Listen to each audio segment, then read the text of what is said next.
자, 안녕하십니까. 스트리밍을 오랜만에 시작하겠습니다. 저는 두물머리의 천영록 대표입니다. 요즘 바이오나 IT 분야를 언택트주가 무섭게 고점으로 올라가는데 예전처럼 IT 버블이라는 느낌 없나요? 언택트란 컨셉도 중요하지만 벌써 한 10여 년 전부터 R&D, 미래 산업, 미래의 돈을 벌 수 있기 위해서 지금 당장 손실이 나도 괜찮다. 그래서 재무제표에 전혀 드러나지 않는 방식. 재무제표에는 지금 돈을 얼마 벌고 있고 미래 얼마 벌지가 전혀 드러나지 않잖아요. 예전에는 제가 주식을 배우던 2005년, 2008년 정도에는 재무제표 흐름을 보면서 1년 후의 수익을 길어야 2년 후의 수익을 보는 게 습관이었다면, 그리고 정말 이제 턴어라운드 투자 같은 걸 할 때는 3년 후에는 이거 매출 증가로 인해서 턴어라운드 하겠다, 그리고 많이 벌겠다 이런 얘기를 했다라면, 지금은 100이면 100, 10년 후에 이길 것이냐를 선반영하고 있어요. 아까 1800개 종목 중에 1700개가 R&D 할 여지가 없다. 인건비도 못 올려주고 더 비싼 인력 뽑지도 못하고 R&D에 투입하기도 그렇고 좋은 장비, 좋은 소프트웨어, 하드웨어 투자하거나 개발할 수도 없는 환경에서 지금은 돈을 벌고 있는데 계속 쪼여가는 거예요. 아마존 같은 회사 혹은 네이버, 카카오한테 쪼여가면서 점점 더 미래에 대한 투자를 못해요. 1800개 종목 중에 최소한 1200개 종목은 그냥 잡아먹히기를 기다리고 있어요. 그러니까 이런데 다 똑같이 투자한 게 맞느냐. 제 책에도 나온 내용이지만 재작년에 전 세계에서 스타트업에 투자한 자금이 얼마쯤 되는지 아시나요? 재작년에 360조 원 정도 되고요. 작년에 더 많이 못 늘었는데 한 390조, 400조 원 정도 돼요. 한국 돈으로. 400조 원이면 여러분 지금 삼성전자랑 하이닉스를 다 인수할 수 있는 자금이에요. 참고로 400조 원이 삼성전자랑 하이닉스를 인수하는 데 들어가지 않고 돈을 못 버는 스타트업들에게, 몇만 개의 스타트업들에게 뿌려졌다라는 사실은, 세상에서 제일 핫하고 제일 똑똑하고 가장 빠른 자금이 스타트업들에게 들어가고 있다.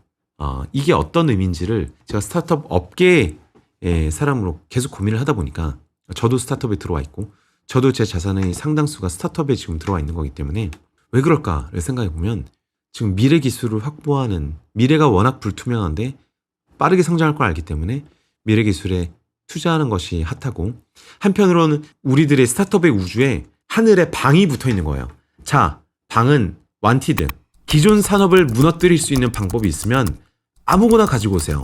5억 시드부터 시작해서 50억, 500억, 5천억 쏠 테니까 기존 산업을 흔들어서 파괴적으로 혁신할 수 있는 신기술을 가지고 파괴적으로 혁신할 수 있으면은 몇 년 동안 그 R&D 비용을 VC 업계에서, 벤처 캐피털 업계에서 다 부양할 테니까 아무 산업이나 다 때려 부숴달라 라고 하고 있는 거예요. 그게 400조가 연간 투자되고 있는 거고, 한편으로 국내에 있는 1800기업 중에 최소한 1200개 기업은 그 대상이 되는 거죠. 그 두들겨 맞을 대상이 되는 겁니다.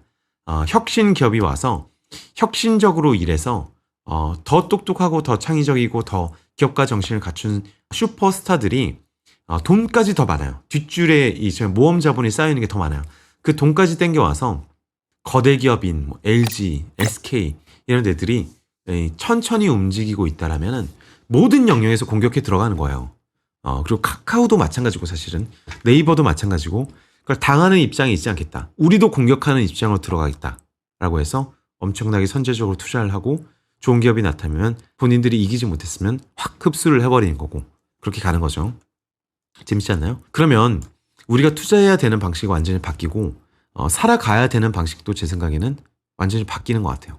우리 개개인의 삶도 지금 앞으로 1, 2년을 버는데 10년 후에 대한 대비가 전혀 안 돼 있는 삶보다, 예전에 이런 얘기 했으면 약간 공자님 같은 말씀이지만 지금이야말로 정말로 10년 후에 돈을 많이 벌 직업으로 계속 옮겨가야 돼요. 그럼 그 직업이 지금 빨리 떠버리고 나머지 모든 직업은 약간 방이 붙어 있는, 저 직업들 없애면 우리가 400조 주겠다. 저 산업들, 저 직업들 싸그리 없애다오 스타트업들아 라는 어마어마하게 거대한 방이 붙어 있다고 생각하시면 됩니다. 그럼 우리가 할 수 있는 가장 좋은 투자는 솔직히 스타트업에 굉장히 분산해서 투자하는 거예요. 스타트업에. 근데 일반인들이 만날 수 있는 스타트업이나 스타트업 펀드들은 별로 질이 안 좋겠죠. 아니면 되게 편향되어 있거나, 그런 실제 비상장 펀드가 나온다면 뭐 거대 기업들이 엄청나게 편향되어 있겠죠. 그런 게 좀 쉽지가 않네요. 백테스트만 해가지고는 저희도 백테스트 위주로 좀 많이 하는데 백테스트 정말 별 의미 없어요. 왜냐면 여러분 모든 진리를 지난 100년간의 과거에서 발견하면 우리나라 모든 대통령은 끝이 불행했다. 지금까지 과거가 그렇잖아요. 앞으로 영원히 그렇게 될 것이다. 우주는 그런 것이다 라고 얘기할 수 없잖아요. 그러니까 과거는 이렇게 치우칠 수도 있고 저렇게 치우칠 수도 있고 단 하나의 사건으로 모든 루트가 바뀔 수도 있고 1914년에 1차 세계대전이 터질 때 단 한 명의 그 왕세자가 암살당하면서 그게 일파만파 연쇄 효과를 일으켜서 결국 누가 말 한마디 잘못하고 신경 긁다가 전면전이 이루어져서 몇 천만 명이 죽은 1차 세계대전이 이루어졌잖아요.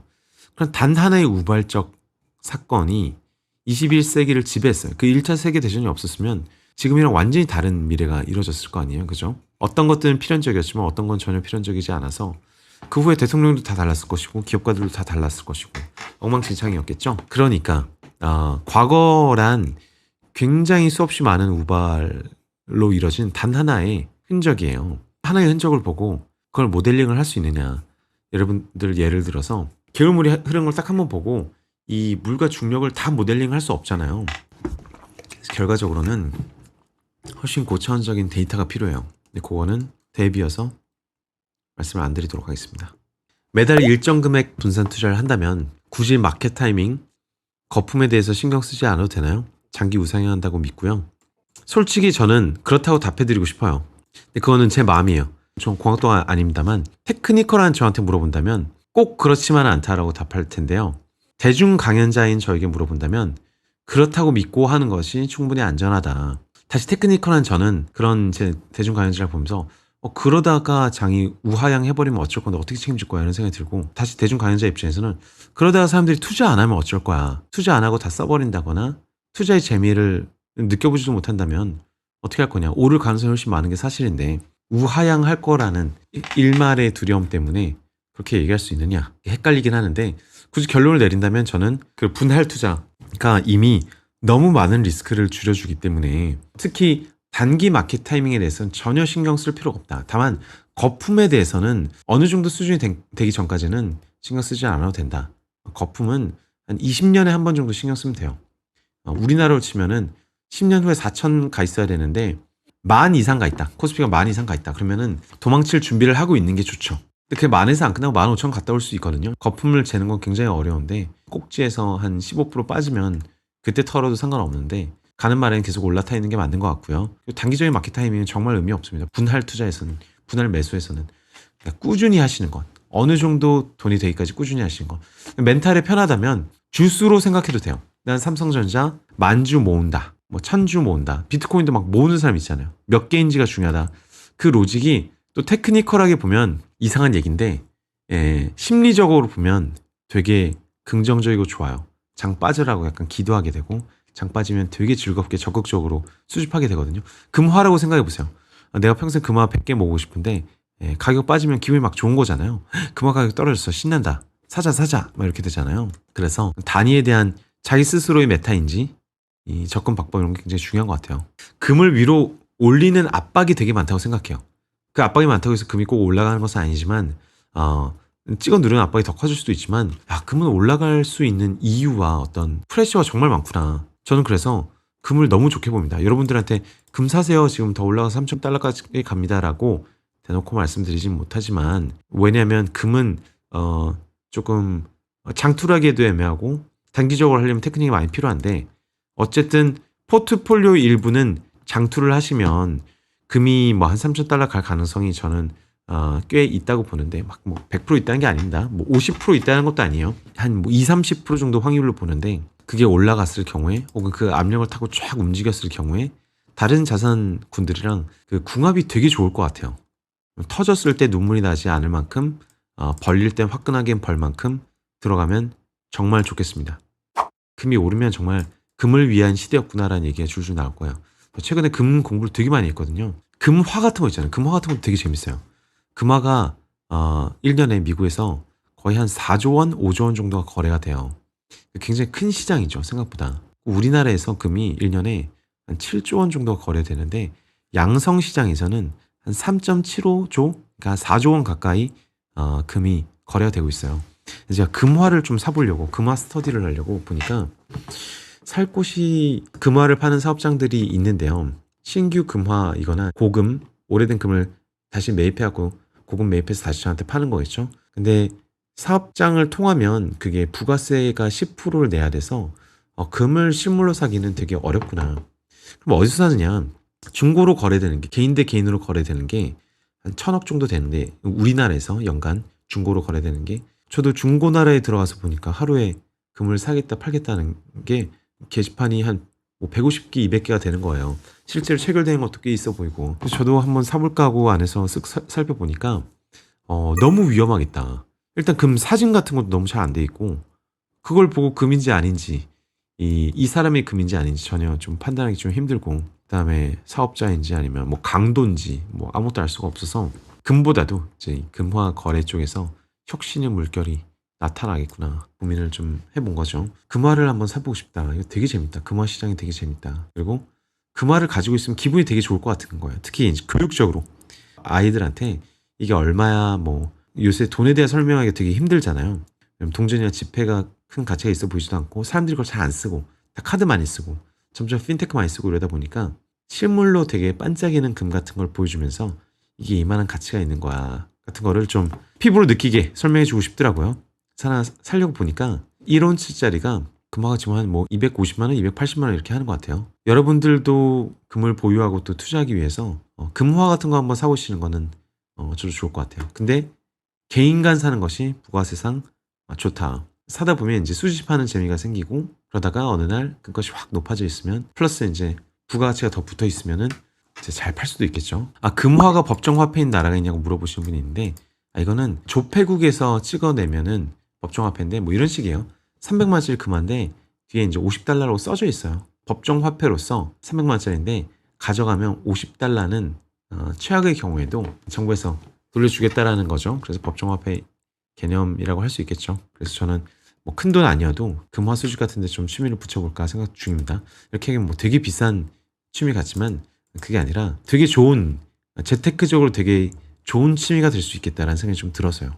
금에 대해서는 ETF로 사는 것보다도 실물로 한번 사보면 되게 느낌이 새롭겠다라는 생각이 듭니다. 주식은 실물을 살 수가 없잖아요. 실물이라는 게 존재하지 않으니까, 관념적인 거니까. 금은 실물이 있으니까. 도서도 빌리언스 이런 그 미드 보면은 몇만 불 하는 책 수집하시는 분들 계시거든요.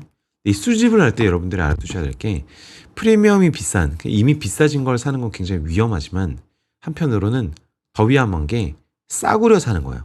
싸구려, 아무나 살 수 있는 싸구려는 절대 가격이 오르지 않습니다. 그 근본적인 딱 그 가치만큼만 올라요. 그래서 적절한 스윗 스팟이 있는 것 같아요. 수집품을 살 때는. 그래서 여러분 그림을 살 때 1억짜리 그림을 사면 너무 비싸게 산다고 생각할 수 있지만, 1억짜리 그림과 10만원짜리 그림이 있을 때 누가 가격이 오를 가능성이 더 높냐? 1억짜리가 더 높겠죠. 그죠? 당연한 거죠. 확률도 높고 아마 가격이 오르는 폭도 높을 거예요. 1억이 있어서 10만원짜리 1000개를 산다는 건, 그거는 돈에 대한 자살행위예요. 그중 그 10만원짜리 중에 1억의 가치를 보상할 거의 없을 거예요. 무슨 얘기인지 아시죠? 일정한 프리미엄이 붙는 데는 다 이유가 있고, 그 프리미엄이 가속적으로 붙는 경향은 존재한다. 너무 비싸게 사면 안 되지만. 맥심 잡지나 다시 모아볼까? 뭐 이런 것도 좋아요. 맥심이나 플레이보이 잡지 모으는 것도 정말 자기의 욕구, 자기 어떤 문화 쪽에 있는 것을 수집하세요. 지금 시대가 그래요. 자기 개성. 20년 전에, 30년 전에 마블 만화 좋아하면 약간 여자들한테 인기 없는 그런 취급 받았는데, 지금은 다 같이 어린아이들까지 다 마블 유니버스의 옷을 입고 다니잖아요. 디즈니가 그런 걸 만든 거죠. 스타워즈도 마찬가지고. 맥심 보관을 잘해야 된다고요? 뭐 이런 건 수집품이라고 잘 공개적으로 얘기해서. 네, 다들 이제 주무셔야죠. 오늘 너무 즐거웠습니다. 여러분 들어주셔서 고맙고요. 오늘도 안녕히 주무십시오. 빠이빠이.